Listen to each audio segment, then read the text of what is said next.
that come pecking his liver are the automata, and they are the slaves of Hephaestus, or Vulcan as the Romans called him, and the automata were his slaves, and they were performing specific tasks for him, and they had not just human capabilities, they had superhuman capabilities in their strength and in their force. Were they always thought, at the beginning, were they thought of as the slaves as humans rather than... so that was the direct thing. Later people were whether humans were the slaves of the automata. How did it happen at that stage? I think at the early stages we're talking about automata appearing as slaves. However, as you can see, the dynamics very often change because they're a reflection of power dynamics at the time. We have here a reflection of a divine system against another system, a human system or a humanoid system. There are always power shifts of the humans and the automata, one being the slave, but there's always a point in time where it could very easily tip over. And I think this tension is present from very, very early on. Thank you, Simon. So we've got Patal Jazari, all these wonderful machines. They come to the West, they think, goodness me, and they start doing it. But then the questions grow, and especially inside Christianity. It's easy to forget, it's very important to remember that medieval Christianity was full of automata, that monasteries, churches, sites of pilgrimage, the church clocks, the great church clocks, like the cathedral clock in Strasbourg and in many other places, were automata to such an extent that these would have been familiar objects to a very large proportion of the Christian population. Could you I think, and I think for two reasons. So think of some examples. On the one hand, there are an enormous number of examples of automata in Christian stories told and written down in the Middle Ages.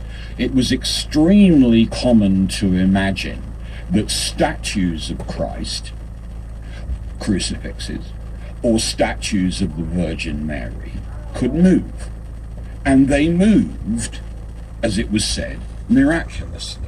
They intervened in our lives. They, for example, by moving, could beat up, expel, and get rid of demons.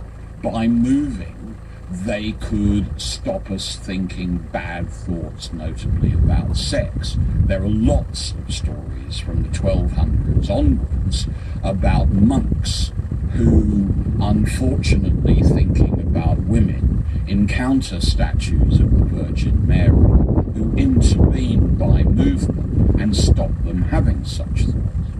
And this was also, secondly, a real experience in churches and monasteries. By far the most famous example of this in Europe, really, in this period, was at Boxley in Kent, near Maidstone, where there was a rather large statue of Jesus Christ on the cross that could nod and move and weep and shake its head.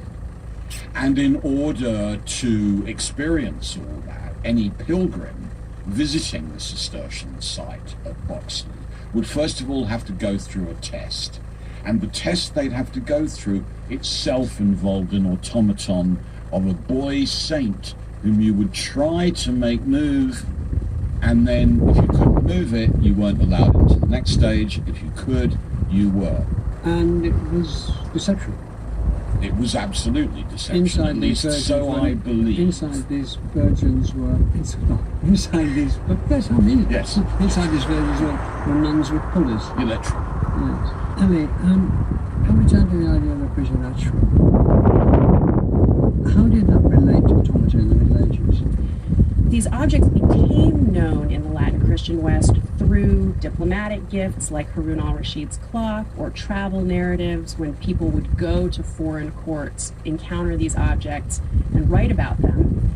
And because the ability to make these complex machines didn't exist at that time in, say, the 10th century, the 11th, 12th century, in the Latin Christian West, they were interpreted according to a different epistemic framework, in which the preternatural is very important. And the idea behind the preternatural is that often what was considered natural was what was regular, what happened ordinarily in the sort of regular course of nature. But there are things that happen that are beyond or outside of that regular boundary of nature. They're not supernatural. They don't owe their causation to God or a saint, working. But they are surprising and sometimes quite troubling. So some examples could be anything from the birth of conjoined twins, an unusual celestial occurrence, magnetism, as well as the inherent but not immediately obvious capabilities in natural objects. So that was how often these kinds of things were interpreted, so that when Latin Christians came into contact either with these actual objects or encountered stories about them in texts, the causes of them could be manifold. It could be demons, it could be occult powers of gemstones, celestial conjunctions, or miraculous events. Francesca, one of the recurring reactions to automata is that people who see them can't trust their senses. What examples do you find of that? There's a really famous story in German literature by E.T.A. Hoffmann, The Sandman, about The Sandman, who, which is a story about a young student who falls in love with an automaton lady, and he goes mad from his love for her because he misinterprets visual data. This is quite interesting because the automaton is the absolute imitation of perfect human workings. She sings perfectly, she dances perfectly, and it's the human that is malfunctioning. And this is at a time where people like Descartes are writing that the distinguishing feature of humans is reason. But in what place does this put us when a human cannot exert its reason and is actually destroyed by the deception of an automaton? Where does that put us in comparison to the automaton? So an automata are really interesting in interrogating our self-understanding of how we think humans should function, how humans actually function, and how we define a malfunction, and where that puts a malfunctioning human on a scale of what is human and what is not. Even in the medieval period, because there were so many possible causes for what could be making the automata work, it meant that you couldn't really be sure what you were seeing.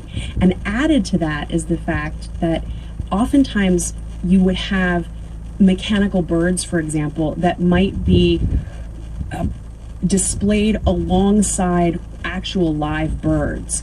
And the goal was to make the observer distrust their senses for a second. Is that a bird? I think it's a bird. Oh, it's not a bird.